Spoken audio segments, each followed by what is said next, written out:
Bonjour à tous. Donc, je vais vous présenter une communication sur l'importance de la représentation spatiale du wave setup lors des tempêtes en contexte microtidal. Donc, ce travail a été réalisé dans le cadre du projet CRISIS, caractérisation du risque submersion marine sur des sites sensibles. Donc, c'est un projet de 2 ans financé par le CSFRS et porté par une équipe pluridisciplinaire. L'objectif de ce projet est le développement d'une approche intégrée et opérationnelle du risque submersion marine, donc allant de l'aléa jusqu'à l'exercice de crise. Aujourd'hui, je vais vous présenter une partie de la tâche 1 concernant l'analyse de l'aléa submersion marine par débordement. Donc une modélisation haute résolution des processus marins à l'origine de la surélévation des niveaux d'eau moyens à la côte a été mise en place afin d'obtenir une représentation spatiale des surélévations liées aux vagues, donc le wave setup, lors des tempêtes. Donc, le site d'étude se situe sur la commune de Leucate, donc en Languedoc-Roussillon. Le littoral languedocien est caractérisé par un littoral généralement bas, avec de vastes systèmes lagunaires. Systèmes lagunaires dont le fonctionnement a été modifié lors de la mise en place du plan Racine dans les années 60, avec une modification et une artificialisation des passes et une fixation des cordons sableux.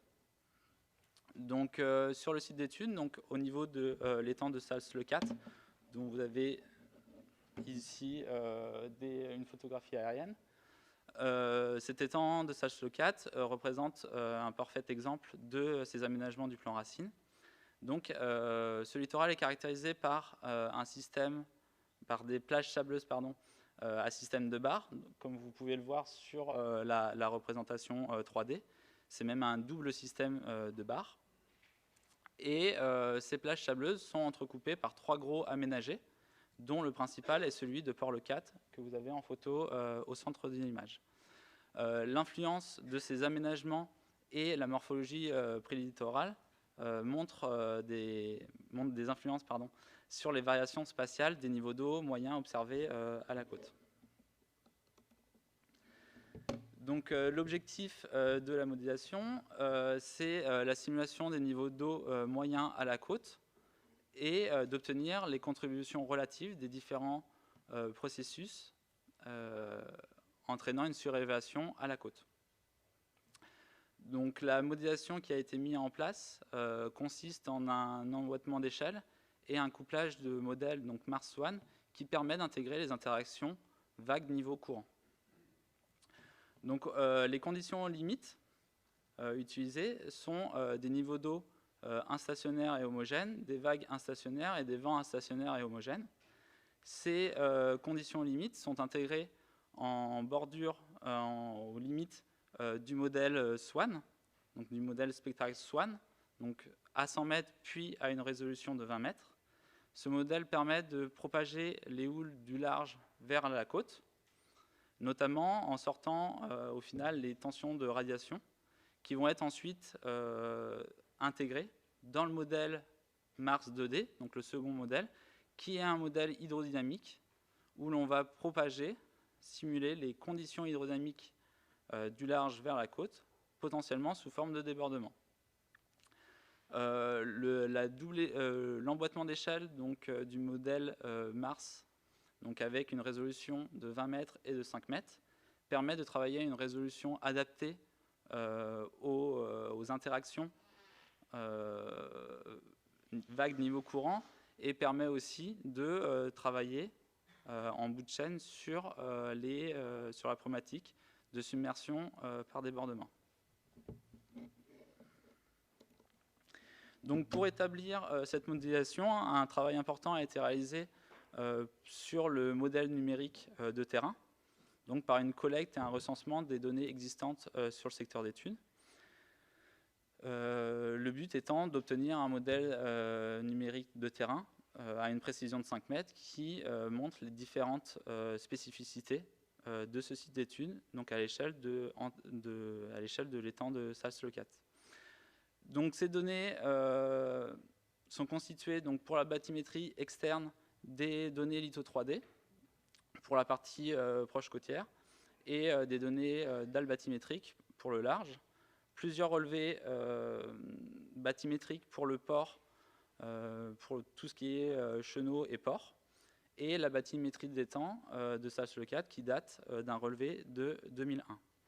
Afin d'affiner notre modélisation, une intégration et une vérification des connexions hydrauliques a été réalisée de façon à avoir un modèle le plus complet possible et le plus réaliste possible.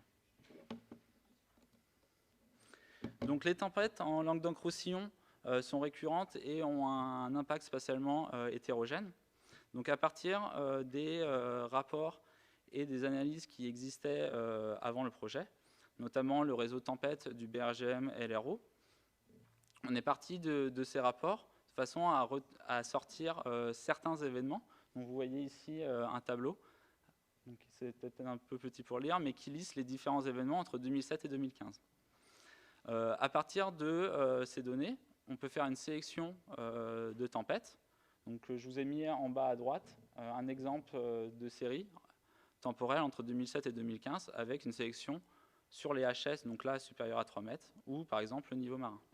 Donc, parmi ces vingtaines d'événements sur 2007-2015, 2 d'entre eux ont été sélectionnés et modélisés.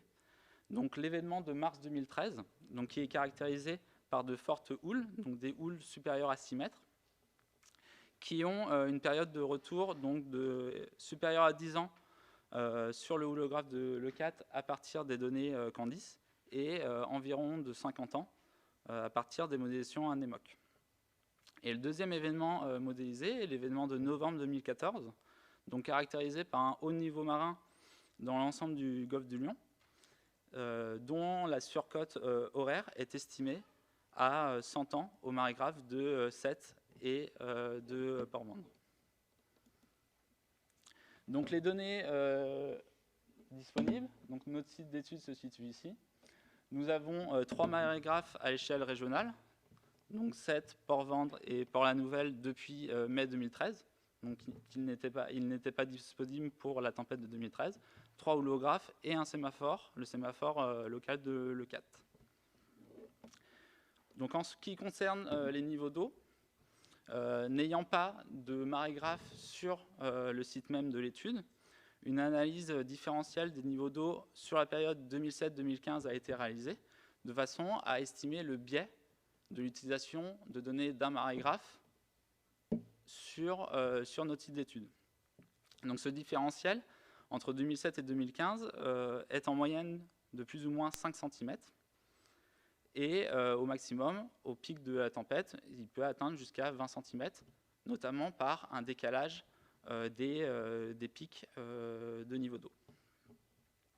Donc pour nos modélisations, nous avons utilisé pour l'événement de 2013 les données marégraphiques de Sète et pour l'événement de 2014 les données de Port-la-Nouvelle, qui est un marégraphe du coup plus local qui a été installé, comme je vous disais, en mai 2013.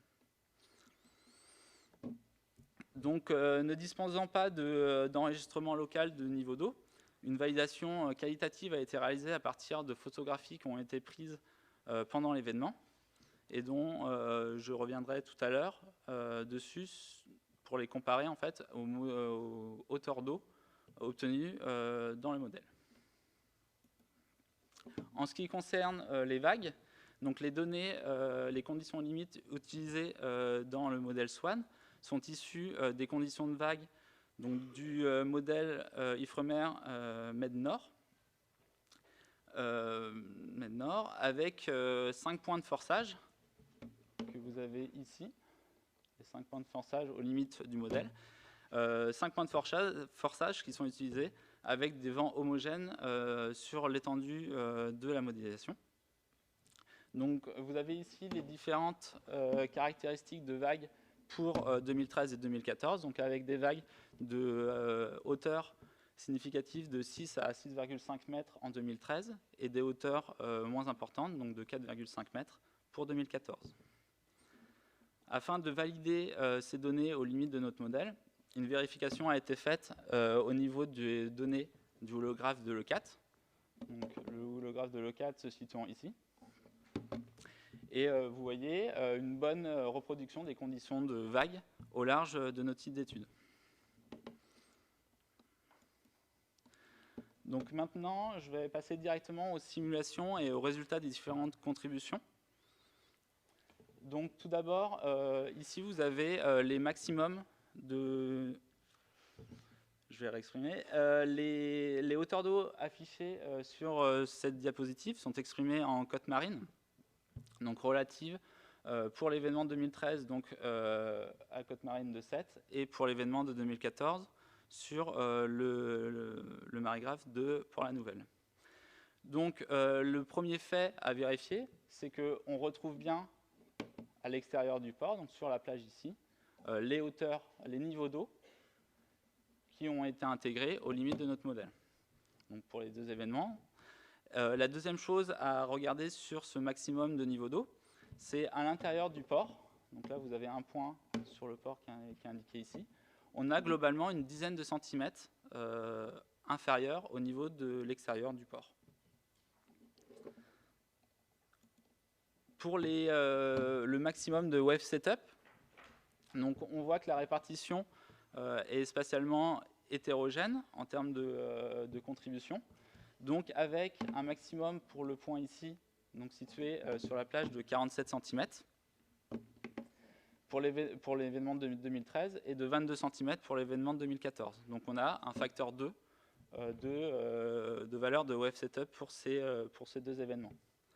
De même, à l'intérieur du port, on va obtenir une contribution liée à la surélévation du déferlement des vagues de 27 cm dans le port pour 2013 et de 9 cm pour 2014, donc un facteur 3.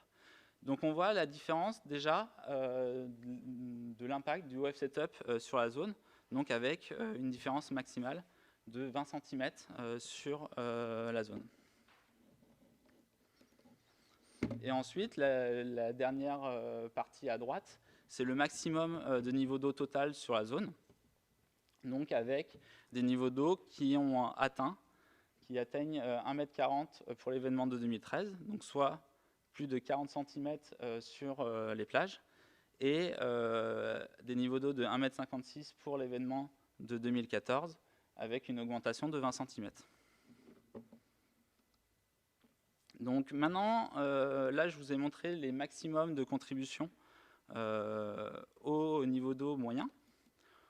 Nous allons regarder la série temporelle de ces évolutions. Donc à gauche, vous avez les différentes courbes. Donc en rouge, les courbes concernant le point situé sur la plage, et en noir, les courbes concernant le port. Donc tout d'abord, on voit ici le maximum de wave setup qui permet de passer d'une courbe ici en rouge, donc qui concerne le niveau sur la plage, donc le niveau sol, et avec la contribution de wave setup. Donc on remarque que le maximum de wave setup est enregistré au pic de la tempête, donc où le niveau d'eau est le plus important sur le secteur. Donc là, on va avoir des effets simultanés du wave setup avec le maximum de niveau d'eau. Sur la partie droite, vous avez simplement la contribution du wave setup, donc la différence à chaque fois entre le niveau total avec vague et sans vague. Donc on retrouve les 47 cm. Et ce qu'il est important de souligner sur ces courbes et sur ce secteur d'études, c'est qu'on va avoir une différence entre la contribution, le wave setup sur la plage et dans le port, qui va être quasiment homogène tout au long de la simulation. Donc là, la fenêtre de simulation, là, c'est 30 heures. Et on voit que globalement, pour l'événement de 2013, on va avoir 20 cm de manière homogène de différence. Pour l'événement de 2014, on va retrouver, pareil, une simulation, un wave setup qui va être une différence qui va être quasiment homogène autour de 10 cm. Donc, cela veut dire qu'à partir de l'estimation du wave setup sur la plage, potentiellement, on pourrait déterminer, selon les conditions de houle, l'effet à l'intérieur du port. Donc ensuite, je passe à la comparaison modélisation-observation. Donc, validation qualitative, comme je vous disais tout à l'heure, car basée sur des photographies et la détection de niveaux inondés ou non, comme des routes, des quais, dont l'altitude vont être déterminées à partir des données LIDAR et à partir de vérifications sur le terrain au DGPS. Donc ici, sur la photographie, vous avez différents cercles noirs. Cercles noirs où, pendant les tempêtes, plusieurs photographies sont disponibles et sont souvent prises en photo. Donc voici quelques exemples pour 2013. Et à partir de ces photographies, où on va déterminer, on va pouvoir voir si le quai est inondé ou pas. Donc ici, le quai est inondé. Le quai étant à 85 cm IGN, on va pouvoir déterminer que le niveau d'eau a atteint au moins cette cote. Et pareil pour des quais qui ne vont pas être inondés. Donc du coup, pour 2013, on peut déterminer, donc passer d'une validation qualitative à une validation quantitative, en déterminant un niveau d'eau autour de 0,85 m IGN pour 2013, donc à plus ou moins 5 cm. On peut faire la même chose pour 2014, donc, où le niveau d'eau aurait atteint 1,05 m IGN pour cet événement. Ensuite, on va pouvoir comparer ces validations d'observation avec les valeurs obtenues par les simulations. C'est les chiffres noirs que je vous ai mis ici. Donc, globalement, pour l'événement de 2013, les différences entre modélisation et les observations sont de l'ordre de 5 cm ou inférieurs à 5 cm. Et pour 2014, on va avoir une sous-estimation lors des simulations de près de 10 cm. Donc, ce qui permet d'avoir un contrôle entre la modélisation et les observations lors de l'événement. Donc on peut dire qu'on a une bonne représentation des niveaux dans le port et que la partie web setup a une importance non négligeable parce qu'elle atteint 25 cm au maximum pour l'événement de 2013 par exemple, et que sans cette prise en compte de ce web setup, au niveau du port, on serait passé à côté de quelque chose. Donc en termes de différence d'une dizaine de centimètres, d'accord. On note quelques limites, donc notamment l'utilisation de forçages différents du secteur d'études et une bathymétrie fixe et potentiellement des effets de résonance qui ne sont pas pris en compte dans cette modélisation. Donc le tableau résume les différentes contributions dont le web setup pour les événements de 2013 et 2014. Donc la prise en compte est nécessaire de ce web setup pour l'étude de l'aléa submersion marine par débordement. Sur la plage, globalement, on a un lit d'eau qui va être autour de 2 à 3 mètres IGN, donc qui va être bien protégé de ces débordements. Dans le port, vous voyez ici, on a une élévation qui va être globalement inférieure ou très proche de 1 mètre IGN, et donc du coup, on va pouvoir avoir des débordements à partir de cette valeur.